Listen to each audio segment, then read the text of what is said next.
Lilo și Stitch, episodul 28. Năsosul.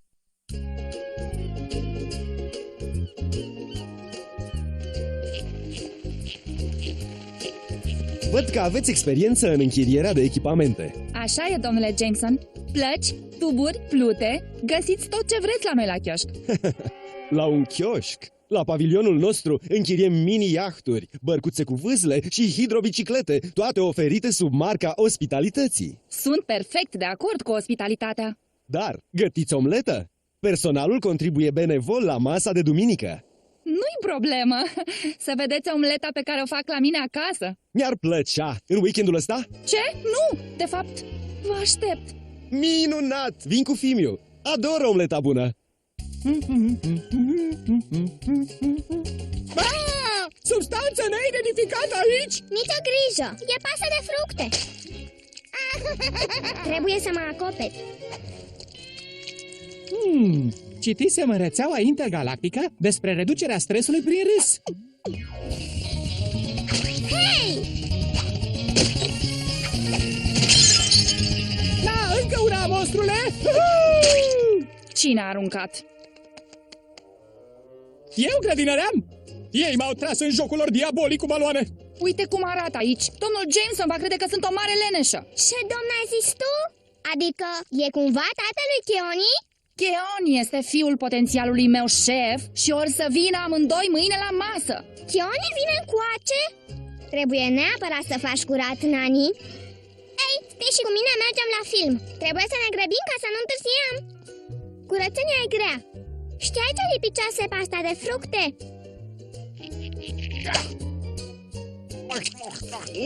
Naga! Oh nu! Astupă urechile să nu auzi sfârșitul. Regele Viespei era de fapt furnică. Atunci își dă duhul și devine momie. Ce mai final neașteptat! Distracție plăcută! Hei! Ne-a stricat tot farmecul. Hei, au! Ce-ai pățit, frățioare? Stitch! Lasă în pace copilul. Naga, copil! Varo! Bun ochi! Hei, ușurel, măi, grivei! Sunt un experiment, nu un ciolan de câine! Știam asta. Te vom ajuta să-ți găsești locul de care chiar aparții. Ca reclama la brânză! Hei, ce ai tu în geanta asta? Ai un jurnal? Agaba! Îl luăm acasă, Stitch. O să venim altă dată la film. 199, favoritul meu. Aici scrie că scormonește în noroi? Să nu o lua și tu literalmente. E un fel de spion. Își bagă nasul pe unde nu-i fierbe oaua. Uite ce-am găsit! Catalogul meu secret cu vampiri locali. Îl căutasem absolut peste tot. Era sub perna lui 626.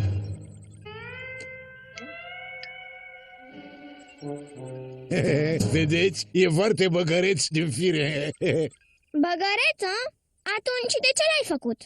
Cum de ce? Ca să-mi umilesc dușmanul prin cele mai neplăcute secrete. 199 e foarte amuzant cu atâtea bârfe, nu? Hai să-l ascundem, să nu cumva să-i facă necazul lui Nani. Să vedem, nu ai prins niciun experiment. Dacă tu ai fi un experiment spion, unde te ascunde? Simplu, la magazin, să fură rețeta de sandvișuri. Nu fi absurd. De ce? Sandwich, a? Hei, ia-mi unul cu pastramă și graham dacă tot te duci. Bine, pământeni, bun venit la cursul de bună maniere. Ăsta e bolul cu apă.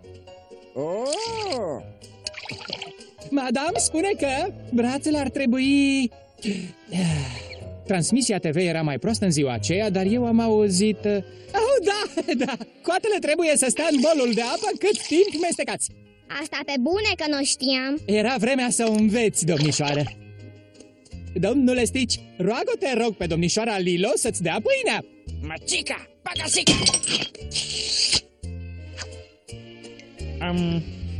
Te rog? Deci, e furculiță la cartofi, la salată, linguriță la desert și lingură la supă. Ghici cu care veți mânca supa. Fără linguri, mănânci direct din bol. Nu! Sorbitul din bol nu-i manierat! Este chiar opusul manierelor! E... Wow! Ce prost crescuți! Bine! Noua regulă! Fără extraterestri deghizați în timpul mesei! Hei, uite cine a venit! Domnul Jameson și Keoni! Ce le spunem? Intrați! Bine ați venit! Vai, mersi, Lilo! Sunt domnul Jameson și sunt un om foarte important! Eu sunt Keoni și sunt grozav! Prezentați-vă! Bună, eu sunt Jumba Jukiba. Sunt savant genial de pe planeta Coel Tacuan. Ești încântat? Ce se petrece aici? Jumba a zis musafirilor că e extraterestru și apoi a strivit. Veniți! V-ați îmbrăcat? Nu pot respira în pantaloni strâmți. Oh, și nici să mă aplic.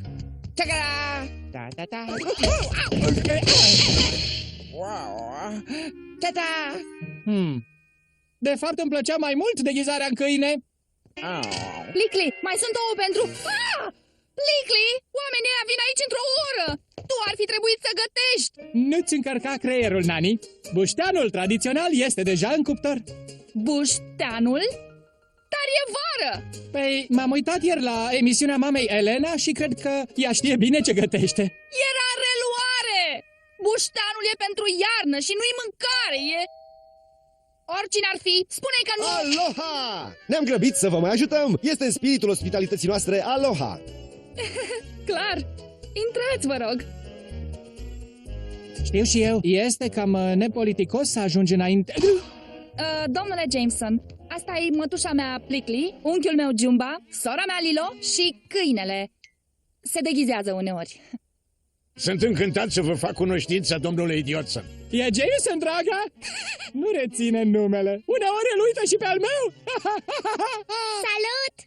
Bună, Lilo! Ghiși ce am descoperit! Jumba, Plicli și Stitch sunt extraterestri! Dar hei, tocmai eu vorbesc, nici eu nu-s pământean!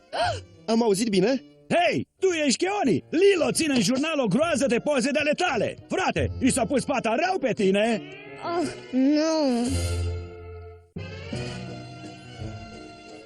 Și știi ce a scris Lilo despre tine? Că sforă-i tare ca un porc și îți mai și miroase gura!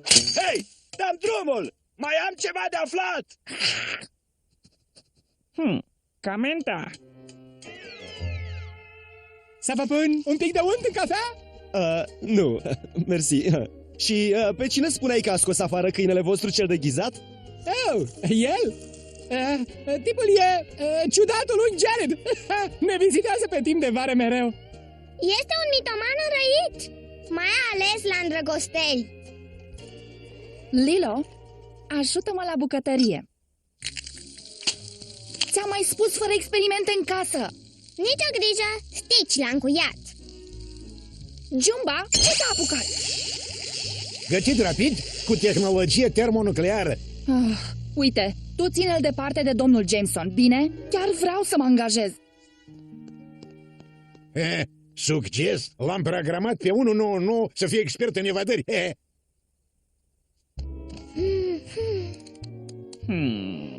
Aga cu ciba, 199? Nu-mi pasă deloc ce faci cu experimentul ăla prost. Numai să scap de el.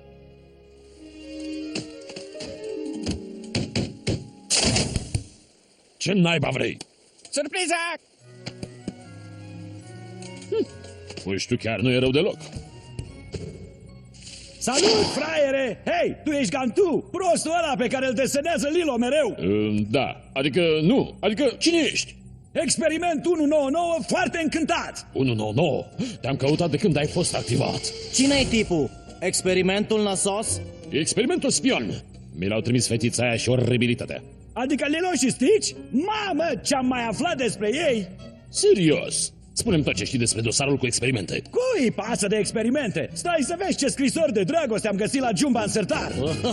Sunt numai urechi. Am eu o idee. Ce-ar fi dacă am jucat niște jocuri de vară de societate ca să avem poftă de mâncare? Ei? Grozav! Cursa cu 3 picioare? Cred că eu am un avantaj aici. Asta este o provocare. Nu vine să cred că ăștia sunt oameni mari. Pe locuri, gata? Start! Stai! Echipă!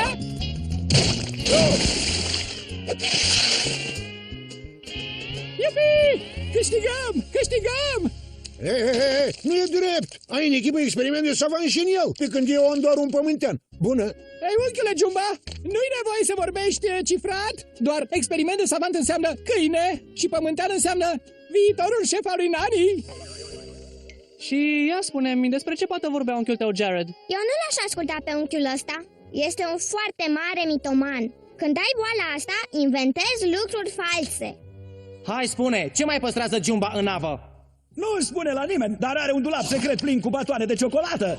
După ce Plickly a impus o dietă. Gata! Monstru bărfitor ce ești? Te trimit la Hamsterville. Ocnașul ăla te merită. Da, o să se distreze cu toate insultele tale. Nu! La atac! Dragă, nu atacăm adversarul la jocul de badminton. Chion e suspicios cu îndrăgosteala. Ne trebuie un plan de rezervă. Lilo, ajută-mă cu problema asta. Dar și eu am problemele mele. Chioni crede că mi s-a pus pata pe el. Eu pot să-mi pierd serviciul și servesc șuncă verde. Iar eu scad în ochii lui Chioni Jameson. Uite cum putem face. Mai întâi mă ajut să duc la bun sfârșit prânzul. Apoi...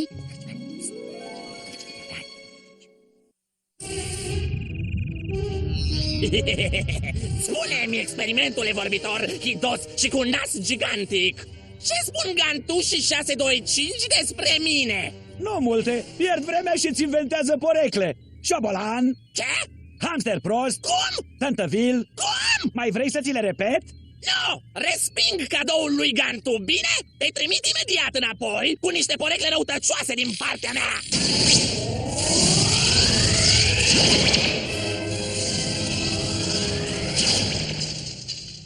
Hei, Hei!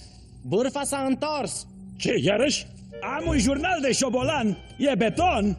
Serios? Știați că Hamsterville doarme cu o păpușă și poartă pantofi platformă ca să pare periculos, iar igiena dentară lasă de dorit? Scapă de el!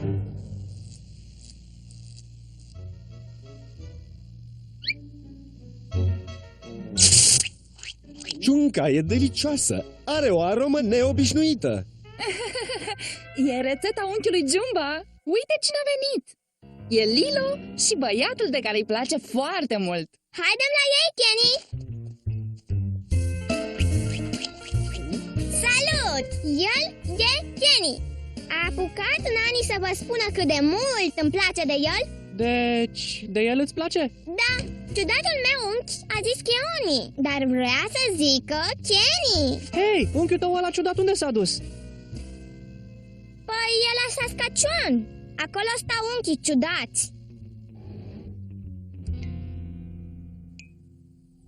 Pe Hamsterville îl cheamă de fapt Rupert? Gantu! Da. Îmi lipsește caietul negru. Unde-i cioara aia bârfitoare? Nici o grijă, domnule, căci 625 l-a trimis pe 199 la fetiță. Ce? Imbecilule și mult prea prostule! Adu-l imediat înapoi până nu le spune despre problema mea cu mătreața! Da, domnule... Ce, domnule? Odată ce experimentul va fi returnat, tu vei fi anihilat! Hey! Doar dacă nu cumva îl ții la tine în lavă zi și noapte! Să trăiți.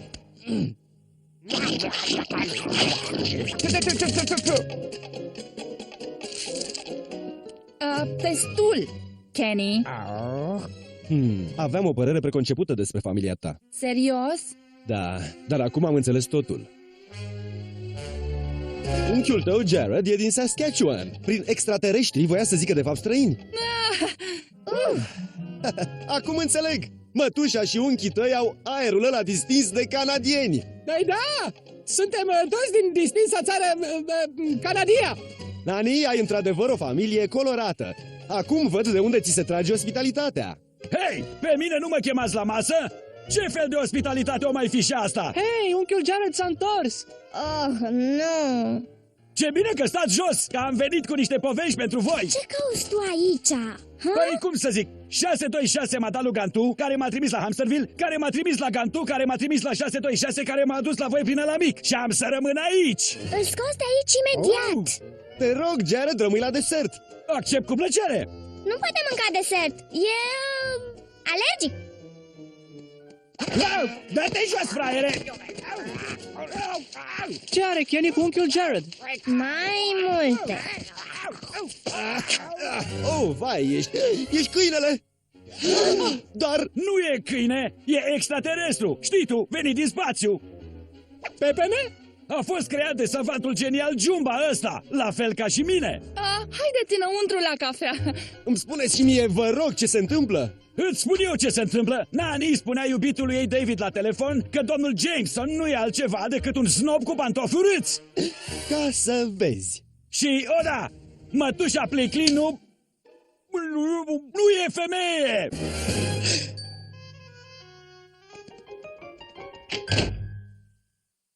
Domnule Jameson, știu că totul pare foarte ciudat, dar vă asigur, în mod normal aici totul e foarte, foarte normal.